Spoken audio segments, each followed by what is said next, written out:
A single touch lasting less than 3 seconds can flood a woman's brain with enough oxytocin to make her feel emotionally bonded to you for hours. That is not poetry. That is neuroscience. And yet most men have absolutely no idea which touches trigger that response and which ones make a woman quietly decide she will never see you again.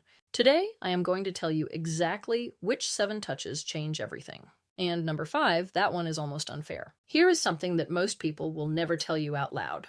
A mature woman does not fall in love with words. She has heard every compliment. She has read every sweet text. She has sat through every candlelit dinner where a man tried too hard to say the right thing. Words stopped impressing her a long time ago. What actually moves her, what actually cracks open that guarded heart she has spent years protecting, is something far more primal. Touch. But not just any touch. Not the clumsy, the psychology behind subtle touch, grabby. I saw this in a movie kind of touch. I am talking about specific, intentional, psychologically powerful touches that communicate things words literally cannot say. Safety, confidence, tenderness, desire, all without opening your mouth. Dr. Daisher Keltner, a psychologist at UC Berkeley, conducted a fascinating study where strangers were asked to communicate emotions through brief touches on the forearm. No words, no facial expressions, just touch. The result? People could accurately identify emotions like gratitude, love, and sympathy through touch alone with up to 78% accuracy. 78%.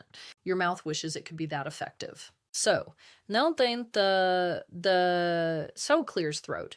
If you have ever wondered why some men seem to effortlessly make women feel connected to them while others try everything and still get the friend speech, this is your answer. It is not about what they say. It is about how they touch. And a mature woman, a woman who has been through enough to know exactly what she wants, responds to this on an entirely different level than someone in her 20s. Now, before I walk you through all 7 of these touches, I need to warn you about something. 2 of the touches on this list seem so simple that you will be tempted to dismiss them. Do not. Those are the ones that mature women touch. Number 1, the greeting signal, have specifically told me make them feel things they cannot explain. And the last touch on this list, number 7, has a psychological effect so strong that relationship therapists actually prescribe it to couples on the edge of separation. I will explain why when we get there. Let us start with the first touch that quietly rewires how she feels about you. The first touch is what I call the slow lower back guide. And before you roll your eyes thinking this is just basic gentleman behavior, hear me out because the science behind this one is staggering. When you place your hand gently on the small of a woman's back, maybe while walking her through a doorway, guiding her through a crowd, or standing beside her at an event, you are activating one of the most nerve-dense areas of the human body. The lower back contains a massive cluster of nerve endings that are directly connected to the brain's emotional processing centers. A slow, confident, warm hand placed there sends a signal that bypasses logic entirely. But here is the part most men's speed and pressure matter enormously. A quick pat on the back feels like something her uncle would do at touch number 2, building comfort naturally, Thanksgiving. A heavy push feels controlling, but a slow, steady, warm placement of your full palm with just enough pressure to say, I am here and I am aware of you, triggers what psychologists call a protective bonding response. Her nervous system reads it as safety. Her brain releases oxytocin, and emotionally she starts associating your presence with calm. A mature woman especially responds to this because she has spent years being the strong one. She has handled everything herself. She has been her own protector. When a man places his hand on her lower back with quiet confidence, it is not about control. It is about communication. It says, you do not have to carry everything alone right now. And for a woman who has been carrying the weight of her world on her own shoulders, that single gesture can feel more romantic than 100 roses. I once read a comment from a woman in her late 40s who said, and I am paraphrasing, he put his hand on my back while we were walking into a restaurant, and I felt something I had not felt in 15 years. I felt chosen. That is the power of this touch when it is done correctly. The second touch is the two-handed handhold, and this one is criminally underrated. Most people hold touch number 3, creating emotional tension hands. That is not special. Teenagers hold hands at the mall. What I am talking about is different. This is when you take her hand and then bring your other hand over to cradle it, both of your hands holding one of hers. Maybe during a conversation, maybe during a quiet moment, maybe after she has just told you something vulnerable. This touch works because of something called bilateral stimulation. When both of your hands are engaged in holding hers, it creates a symmetrical sensory input that her brain interprets as full attention and emotional presence. Therapists actually use bilateral touch techniques in EMDR therapy to help people process emotional trauma. So, when you hold her hand with both of yours, you are quite literally giving her brain a signal that says, "You are safe here. I am fully present."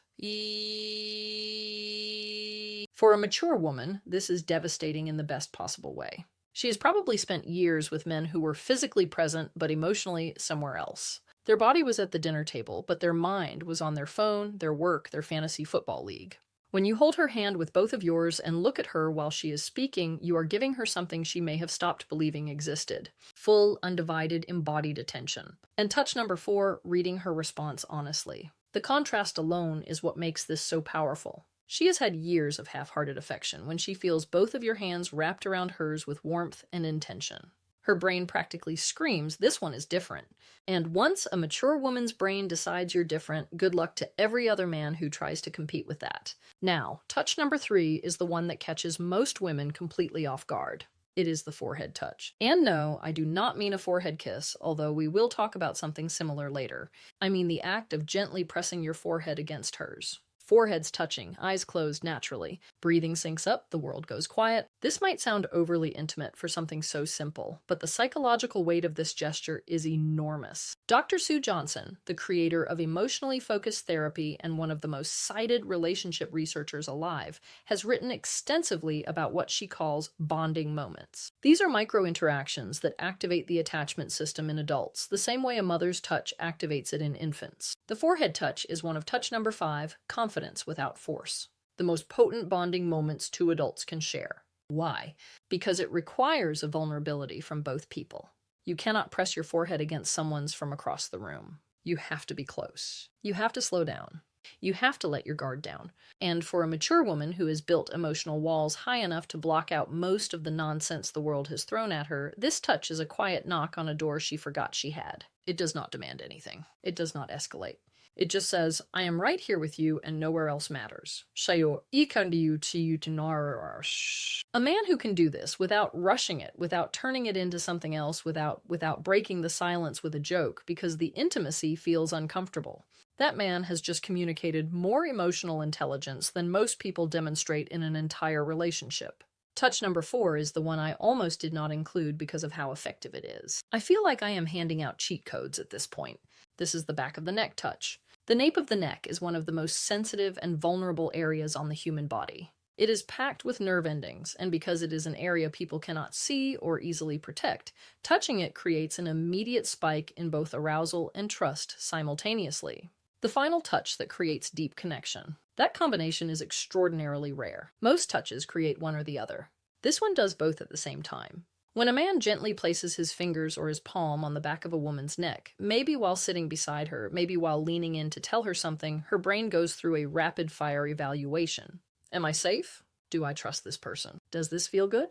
And if the answer to all 3 is yes, the emotional response is almost instantaneous. Her breathing changes, her pupils dilate. Neurochemically, dopamine and oxytocin release in tandem, which is the exact cocktail responsible for romantic attachment.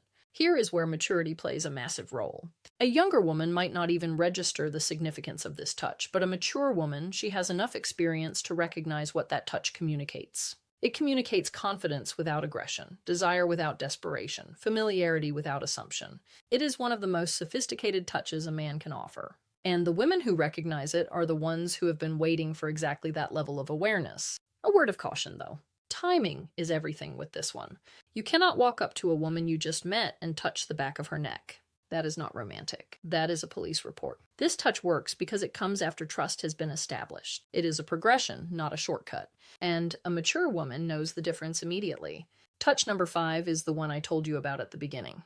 The one that is almost unfair. It is the thumb stroke. And before you wonder what that even means, let me explain. Because this is where the psychology of touch becomes genuinely fascinating. The thumb stroke happens when you are already holding her hand, or when your hand is resting on her arm, her shoulder, or her knee. And without drawing attention to it, your thumb slowly moves back and forth against her skin. Small, slow, rhythmic strokes. You do not announce it. You do not look down at your hand.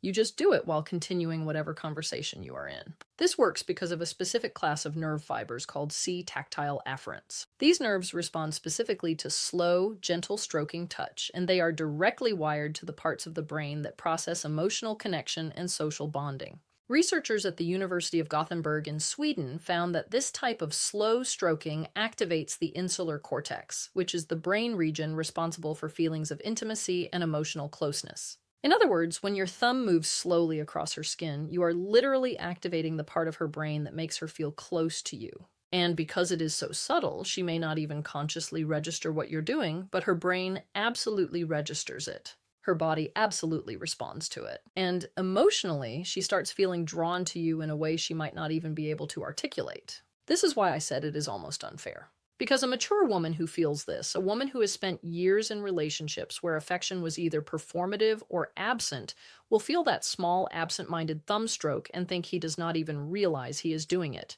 This is just how he is. And that thought, that belief that your tenderness is effortless rather than calculated, is what makes her fall. Not the grand gestures, not the expensive, not the gifts, the unconscious gentle movement of your thumb while you are talking about something completely ordinary. That is what love actually feels like to a woman who has seen everything else. Touch number 6 is what I call the silent pull. This is the moment when you are sitting beside her or standing next to her and without a word you reach over and gently pull her closer to you. Maybe your arm goes around her shoulder and draws her in. Maybe your hand finds her waist and closes the gap between you. No announcement, no come here, just movement. This touch works on a principle that attachment researchers call proximity seeking. In attachment theory, one of the primary signs of secure bonding is the instinctive desire to reduce physical distance between two people. When you pull her closer without being asked, you are mirroring what a securely attached partner does naturally. You're saying through action, the space between us was too much. I wanted you closer. For a mature woman, this is profoundly meaningful because here is what nobody tells you about women over 35 or 40. Many of them have spent years feeling like they had to earn closeness. They had to be attractive enough, agreeable enough, accommodating enough to deserve affection. They have been in relationships where physical closeness only happened when the other person wanted something. So, when a man pulls her close simply because he wants her near him, not because he is initiating something, not because he is performing for an audience, but just because the distance felt wrong, it rewrites a story she has been telling herself for years. It tells her she is wanted not for what she offers, not for what she does, just for her presence, just for existing next to him. And if you do not think that is powerful enough to make a woman fall in love, you have never watched a confident, accomplished, self-sufficient woman melt into the side of a man who just wordlessly pulled her closer during a movie. And now, touch number 7, the one I saved for last because it carries more psychological weight than everything else on this list combined. This is the long hold hug. Not a quick squeeze, not the back-patting buddy hug, not the one-arm side hug that says, I acknowledge your physical existence, but would rather not commit to this. I am talking about a full, both arms wrapped, chest-to-chest hug that lasts a minimum of 20 seconds. And yes, that number is specific for a reason. Research published in the journal Psychoneuroendocrinology found that hugs lasting 20 seconds or longer trigger a significant release of oxytocin while simultaneously reducing cortisol, the stress hormone. This means that a long hug does not just make a woman feel loved. It literally reduces her stress at a biological level. Her heart rate slows, her blood pressure drops, her nervous system shifts from sympathetic activation, which is fight or flight mode, into parasympathetic rest, which is the state where bonding and emotional openness become possible. This is why relationship therapists prescribe extended hugging to couples in crisis. Dr. John Gottman, whose research on relationships spans over 4 decades, has recommended prolonged physical holding as one of the most effective tools for rebuilding emotional trust between partners. It is not a metaphor. It is not a feel-good suggestion. It is a clinically supported intervention. Now, here's why this matters so much for a mature woman specifically. By the time a woman reaches her 40s, 50s, or beyond, she has likely experienced loss, heartbreak, betrayal, loneliness she never talked about. She has learned to hold herself together so well that most people around her do not even realize she is hurting. She has become her own support system because she had to be. When you wrap your arms around that woman and you hold on, not for a polite 2 seconds, but for a full, unhurried, genuine embrace that says, I am not letting go until you are ready. Something shift inside her that she cannot control. Every wall she has built, every defense she has perfected, every instinct that tells her to stay guarded, all of it softens. Not because she is weak, but because, for the first time in a very long time, she does not have to be strong. And that honestly is the most powerful thing a touch can do. Not excite her, not impress her, but relieve her. Give her permission to stop holding everything together for just one moment. If you can be the man who gives her that, she will not just fall in love with you. She will choose you deliberately, repeatedly, with every part of herself that she has been protecting from the wrong people for years. So now you have them, 7 touches, each one backed by psychology, neuroscience, and the lived experience of women who've been through enough to know exactly what real connection feels like. And the beautiful thing about every single touch on this list is that none of them require money, status, or perfect timing. They require awareness, intention, and the willingness to slow down long enough to actually be present with the person in front of you. But knowing these touches is only half of the equation, because here is a truth that most men overlook entirely. A mature woman will not wait passively for you to figure this out. She will be sending you signals of her own. Subtle, consistent, undeniable signals that tell you exactly how she feels if you know what to look for. And most men have no idea what those signals are. They miss them completely and then wonder why she lost interest. That is exactly why you need to watch this next video right now. It is called If a Woman Wants Intimacy with You, Will Always Do These 6 Things Psychology.